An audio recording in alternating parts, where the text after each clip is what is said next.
So 3 weeks ago, we had no episode because I got sick. And to announce no episode, Josh did this hilarious video announcing my little bitchdom.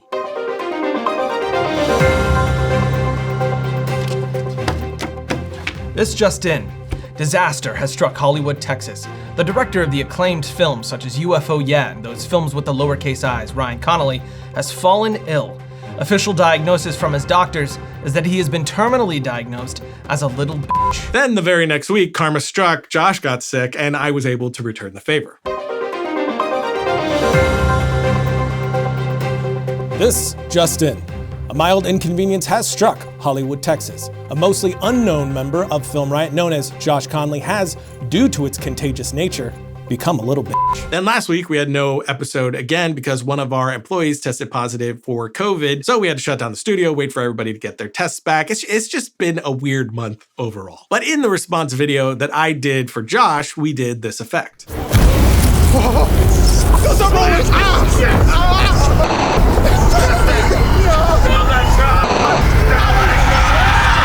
Which is one of my favorites we've done in a while. And the funny thing about that is we did it very quickly. I think Thompson only had about a day and a half to do the whole thing. So I thought it'd be fun to break that down today. Firstly, to shoot our footage, we used a leaf blower for the shot once the portal is supposed to open. And since that leaf blower is crazy loud,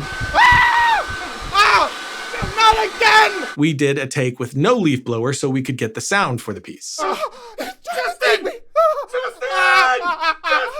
No. Don't let go! One thing that I do wish we would have remembered to add in is a practical red light for some interactive lighting. But at the time of shooting, we weren't exactly positive what color we were going to use to make the portal, and we were out of hands because everyone was nursing their health. Which, speaking of health, before we dive in, I do want to thank today's sponsor, Noom. And if you haven't heard about Noom, this is a different way to get healthy using psychology. And if you want to try it out right now, you can do a free 30-second quiz on noom.com/filmriot. And this isn't a diet thing. Personally, I hate diets. I always have. They just don't work for me. It always ends up being just a quick fix, and then I fall right back into my bad habits, get unhealthy again, wash, rinse, repeat. So I've been really responding well to Noom's approach. It's all about creating an overall healthy lifestyle by looking at all the whys around my bad habits. Like as filmmakers, we're sitting at our desks often and with high stress, so I've conditioned myself to reach for unhealthy comfort or convenient foods. Another big one is why I tend to snack late, or why I feel the need to finish my plate. And for all of that, they have these great lessons that illuminate all the learned behaviors in me that I didn't even know were there. So now I have that knowledge, and when I'm about to fall back into that habit,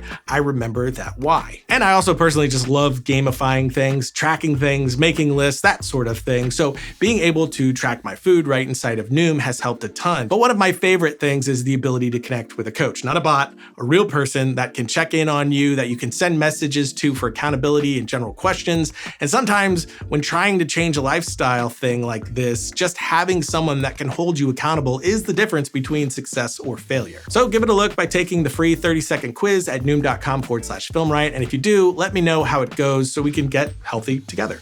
Logo. Inside of After Effects, we're going to drop our footage into a new comp and move to the frame where we want the portal to begin.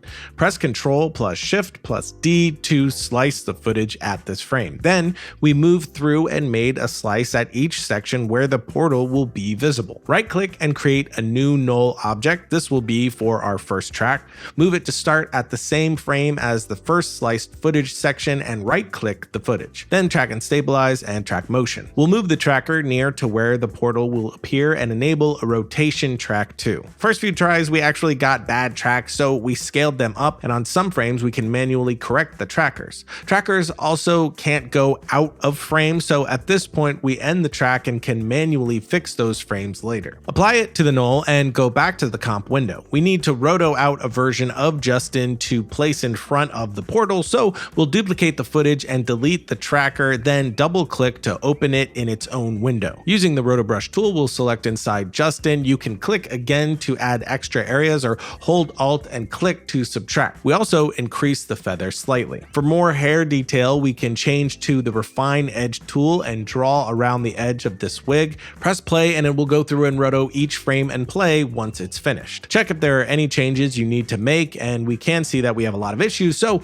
we can adjust the roto on different frames and play through again. We decided to remove the mic when he turns and can roto that manually on a separate layer later on. Once we're happy, we will enable motion blur and freeze to lock in the roto. Even though this is a very shaky shot, we think it did a good job with the roto, especially the refine edge for the hair. But next we used another duplicate without the roto brush effect and manually rotoed the microphone for the frames where it gets cut off. And we'll pre-comp these together as roto 1. To make the portal, we're going to create a new comp and make it large since it will be seen close up as well, so we went with 4000 by 4000 pixels. For a basic dark smokish layer, we'll create a new black solid and use the pen tool to draw a rough shape for the portal. In the mask dropdown, set a keyframe for the mask path around the 2-second mark in the timeline. Then on the first frame, double click on the mask, and if you hold down Control, Alt, and Shift together, you can scale down around the center anchor point until we can't see it anymore. Highlight both keyframes and press F9 to easy ease, and in the graph editor, you can change the ramp to alter the speed so we'll have the shape scale and slow down gradually at the end. Next, add turbulent displace. Then increase complexity and the amount. You can change the scale a bit for more or less detail and add a keyframe. Move it to around the 4-second mark, then on the first frame, decrease the size. Easy ease the later keyframe and again make it more gradual in the graph editor. Hold down Alt and click on the evolution stopwatch. Type in the expression times 320 to give us the continuous animation. The higher the number, the faster it animates. The lower, the slower. Increasing the mask feather will soften the edge to make it feel a bit more like smoke, and now we have this base for our portal. If you want to keep it opaque, you can skip this next step, but we wanted to see through to another world. To do this, duplicate the solid twice and solo them. Set the lower one to alpha inverted matte and scale down the top layer as much or as little as you would like to create a border for the portal. Move the first mask keyframe later in the timeline to delay it slightly and increase the feather. You can also change the turbulent displace evolution random seed to change the look. To add some dimension to this, we will unsolo, select both layers, and pre-compose together as the portal window. You can use the light sweep effect to add a highlighted edge to the alpha of your layer. We showed this technique in our energy disintegration tutorial and use it pretty often. We want our portal to be a warm, fiery red tone, so we change the light color to match. Next, we'll use a vector blur with a value around 20 to pinch the highlights and can use a curves to add more brightness in the shadows. To add a bright burning border to the portal, we once again duplicated the solid layer and moved to the top of the comp. Delete the turbulent displacement. And now we'll add Video Copilot's free Saber plugin. Change the core type to layer masks, and we went with the core preset to keep it with the red hell energy vibe. Then we went through and altered a bunch of settings until we were happy with the look. Then set the layers to screen and we have this. For comping, we'll want to separate the bright and dark elements, so duplicate this comp and call one portal bright. We're already in the non-bright comp, so we can hide these layers to keep just the dark smoky layer visible, and in the bright comp, we can hide this smoke layer. For inside the portal, we wanted to see this hellish landscape, so we found these two free stock images linked in the notes below, and we're going to drop this landscape into a new comp, and we'll use this other image for the ground, masking and feathering this section. We moved the background lower and used a motion tile effect to fill in the gap above, then used a curves effect on the ground layer to closer match the colors. On an adjustment layer above, we used Video Copilot's free Color Vibrance plugin to give a warmer tone, then used tint with the amount decreased to desaturate it a bit. In the portal brightness comp, drop the landscape comp to the bottom and set it to alpha matte using the smoke layer above, then change position and scale to your liking. Now create a new adjustment layer to add a glow. We love using Red Giant's optical glow, but you can use the built-in After Effects one too. For this, we just adjusted settings until we were happy, and we can use a curves effect on on the landscape to control any glow we may want from the sky. Back in the main comp, we're going to drop both of these portals into the timeline beneath the roto comp and set the bright layer to screen. Link the portal to the portal bright and then portal bright to the track 1 null. Scale and position how you would like and enable motion blur, and if you want to add some displacement, you will need to select both the portal bright and null layer, duplicate them and pre-compose for a displacement map. Hide this pre-comp and create a new adjustment layer for the displacement, place it below our portal, and we're going to use Red Giant's chromatic displacement, choosing our displacement map pre-comp and decreasing the amount to spread the displacement outward, giving us this.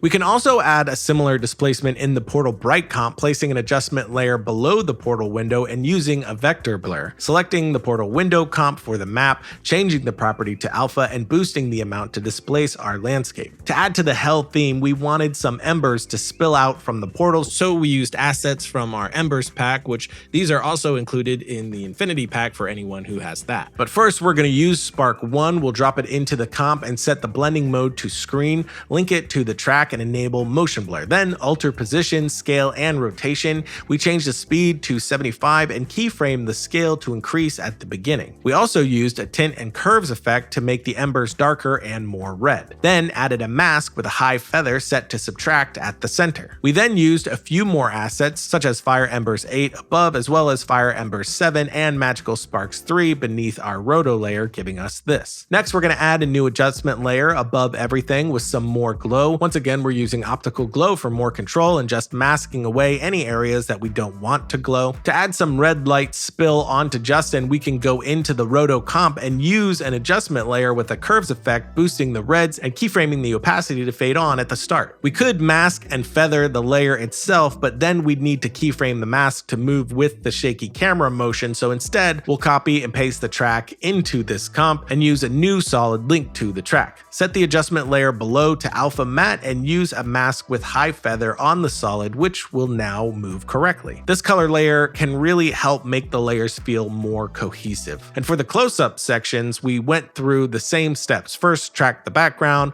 although these had to be done manually because of how shaky the camera is in these points. A helpful way to manually track is to line up the top left corner of a null object with something in the scene. Scale and rotate until another corner lines up with a different detail like we have here. Then when we go frame by frame, it makes it easier to change the position, scale, and rotation to line up with these points. After that, we use roto brush and the refine edge again, and then place the portal comps beneath, linking to the new track with the motion blur enabled. Setting the portal bright to screen and changing scale, position, and rotation to match the angle. We use different spark assets for these sections, now using spark 7 and 8 for the closer elements to fill the frame, and then use the glow above everything again and added the red light color adjustment layer to the roto like before. We just skipped the displacement layer in these shots as they wouldn't make much noticeable difference. However, to add some extra flowing energy emitting from the portal, we used our Chaotic 2 energy asset also from our Infinity pack set to screen. Placed it to the left, tinted it red with a curves effect, and linked to the track with motion blur enabled. Then duplicated and moved the right side, rotating and changing the timeline placement to change the look. Lastly, in this final section, we wanted a big demonic hand to reach out of the portal toward us. To do this, we went to mixamo.com and chose the Drake model because he has clawed hands.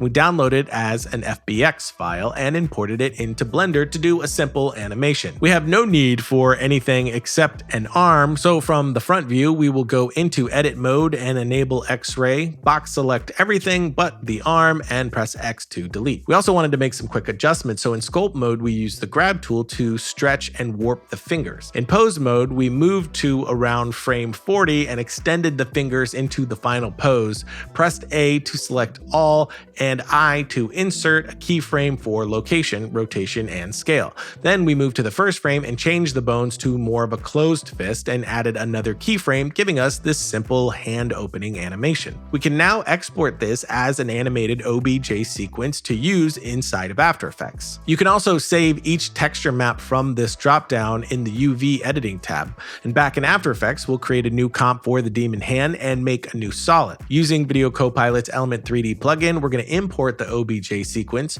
check normalize size, and change the environment map. Then back in After Effects, under the World Transform dropdown, we increase the world scale and change the rotation to better match our camera angle. You can use a few spotlights colored to match the portal and placed around the hand to add light interaction. In our main comp, drop this demon hand comp beneath the roto layer, link to the track, enable motion blur, and change scale, position, and rotation. We keyframe these values to change throughout the shot to make it look like it's reaching into view and scaling toward us. Lastly, we used curves to color correct it into the scene, and after a final grade and some digital glitches, we're done. So that's it for today. A pretty fun technique, which as always, you can take and bend to your will to create all kinds of different things with that one idea. So try it out and send it along to us if you do. And until next time, don't forget to write, shoot, edit, repeat.